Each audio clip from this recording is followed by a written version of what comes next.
श्री राम जय जय राम, श्री राम जय जय राम।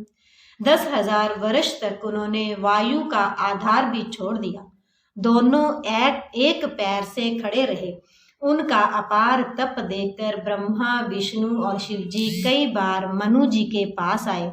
उन्होंने इन्हें अनेक प्रकार से ललचाया और कहा कि कुछ वर मांगो, पर ये परम धैर्यवान राजा रानी अपने तप से किसी के डिगाए नहीं डिगे। यद्यपि उनका शरीर हड्डियों का ढांचा मात्र रह गया था, फिर भी उनके मन में जरा भी पीड़ा नहीं थी। सर्वज्ञ प्रभु ने अनन्य गति वाले तपस्वी राजा रानी को निज दास जाना।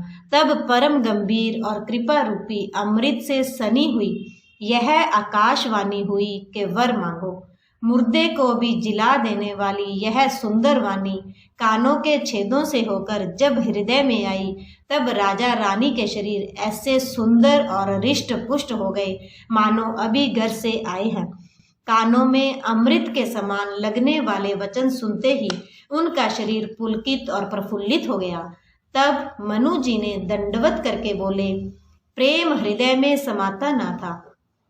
हे प्रभु सुनिए, आप सेवकों के लिए कल्प वृक्ष और कामधेनु हैं। आपकी चरण रज की ब्रह्मा, विष्णु और शिवजी भी वंदना करते हैं। आप सेवा करने में सुलभ हैं तथा सब सुखों के देने वाले हैं। आप शरणागत के रक्षक और जड़ चेतन के स्वामी हैं। हे अनाथों का कल्याण करने वाले, यदि हम लोगों पर आपका स्नेह है तो प्रसन्न होकर यह वर दीजिए कि आपका जो स्वरूप शिवजी के मन में बसता है और जिसकी प्राप्ति के लिए मुनि लोग यत्न करते हैं, रूपी मान सरोवर में विहार करने वाला हंस है। सगुण और निर्गुण कहकर वेद जिसकी प्रशंसा करते हैं। हे शरणागत के दुख मिटाने वाले प्रभु, ऐसी कृपा कीजिए कि हम उसी रूप को नेत्र भर कर देखें। राजा रानी के कोमल, विनय युक्त और प्रेम रस में पगे हुए वचन भगवान को बहुत ही प्रिय लगे। भक्त वत्सल, कृपा निधान, संपूर्ण विश्व के निवास स्थान या समस्त विश्व में व्यापक सर्व समर्थ भगवान प्रकट हो गए। भगवान के नीले कमल, नील मणि और नीले जल युक्त मेघ के समान कोमल, प्रकाशमय और सरस श्याम वर्ण शरीर की शोभा देखकर करोड़ों कामदेव भी लजा जाते हैं। उनका मुख शरद पूर्णिमा के चंद्रमा के समान छवि की सीमा स्वरूप था। गाल और ठोड़ी बहुत सुंदर थे। गला शंख के समान चढ़ाव उतार वाला था। लाल ओंठ, दांत और नाक अत्यंत सुंदर थे। हंसी चंद्रमा की किरणावली को नीचा दिखाने वाली थी। नेत्रों की छवि नए कमल के समान बड़ी सुंदर थी। मनोहर चितवन जी को बहुत प्यारी लगती थी। टेढ़ी बोहें कामदेव के धनुष की शोभा को हरने वाली थी। ललाट पटल पर प्रकाशमय तिलक था। कानों में मकराकृत मछली के आकार के कुंडल और सिर पर मुकुट सुशोभित था। टेढ़े घुंघराले काले बाल ऐसे सघन थे मानो भौरे के झुंड हों। हृदय पर श्रीवत्स, सुंदर वनमाला, रतन जटित हार और मणियों के आभूषण सुशोभित थे। सिंह की सी गर्दन थी, सुंदर जनेऊ था। भुजाओं में जो गहने थे वे भी सुंदर थे। हाथी की सूंड के समान सुंदर भुज दंड थे।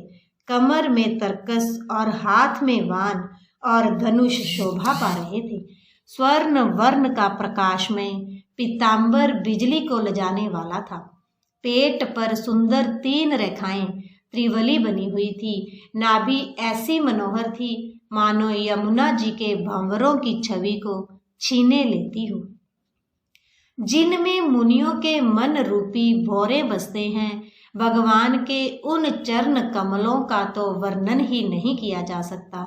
भगवान के बाएं भाग में सदा अनुकूल रहने वाली शोभा की राशि, जगत की मूल कारण रूपा आदिशक्ति श्री जानकी जी सुशोभित हैं।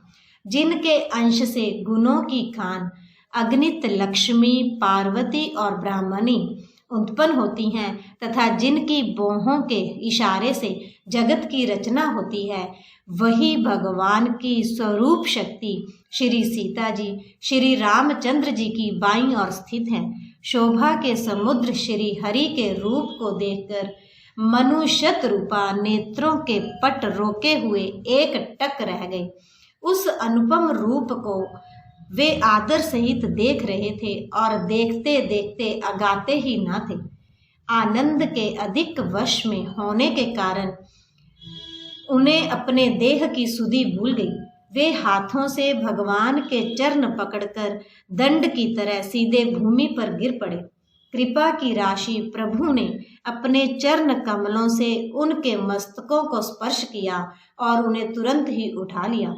फिर कृपा निधान भगवान बोले, मुझे अत्यंत प्रसन्न जानकर और बड़ा भारी धानी मानकर जो मन को भाए वही वर मांग लो।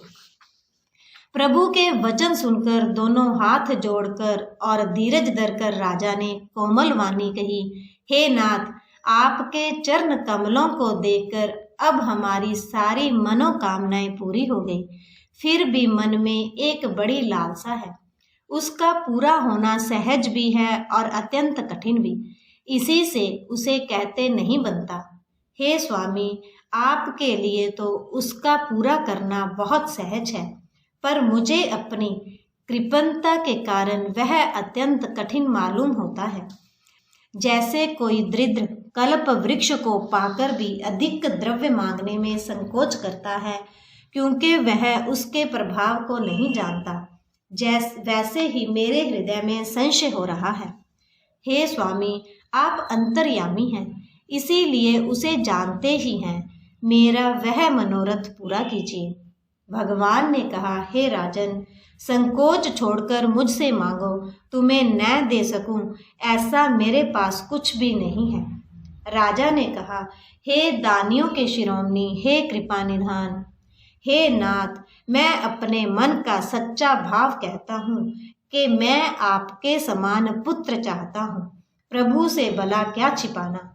राजा की प्रीति देखकर और उनके अमूल्य वचन सुनकर करुणा निधान भगवान बोले, ऐसा ही हो। हे राजन, मैं अपने समान दूसरा कहाँ जाकर खोजूं, अतः स्वयं ही आकर तुम्हारा पुत्र बनूंगा। जय श्री राम, जय श्री राम।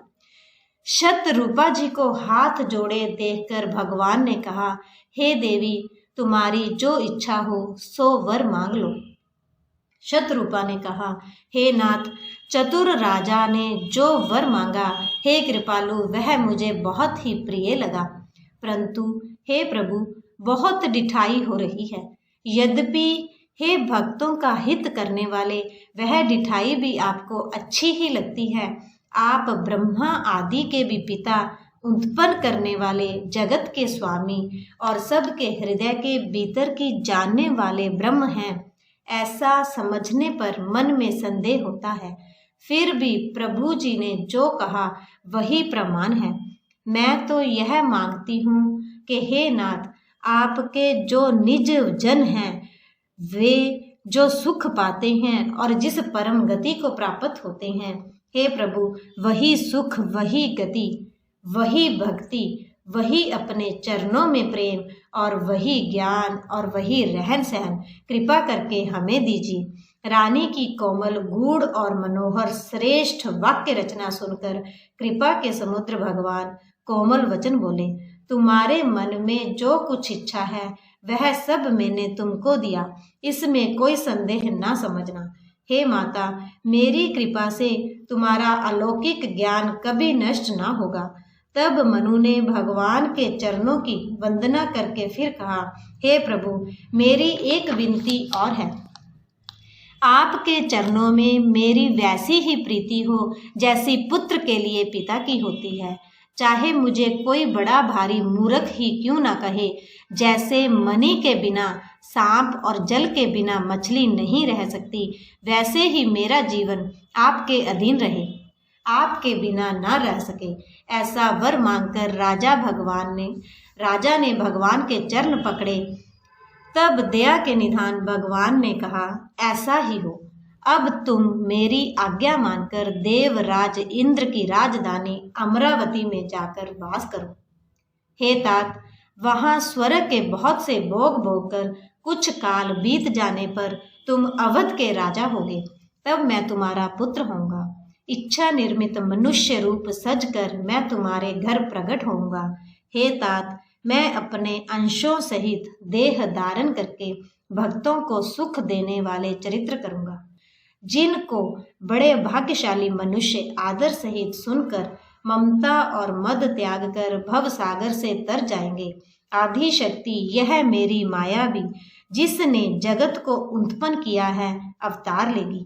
इस प्रकार मैं तुम्हारी अभिलाषा पूरी करूंगा। मेरा प्रण सत्य है, सत्य है, सत्य है।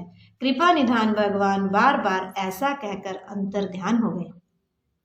वे स्त्री पुरुष भक्तों पर कृपा करने वाले भगवान को हृदय में धारण करके कुछ काल तक उस आश्रम में रहे।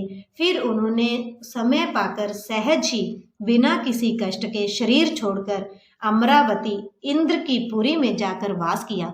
याज्ञवल्क्य जी कहते हैं, हे भारद्वाज, इस अत्यंत पवित्र इतिहास को शिवजी ने पार्वती जी से कहा था। अब श्री राम के अवतार लेने का दूसरा कारण सुनो। मासा प्रायण 5वां विश्राम। मेरे प्रभु राम जय जय राम, मेरे मन बस जाओ सीताराम।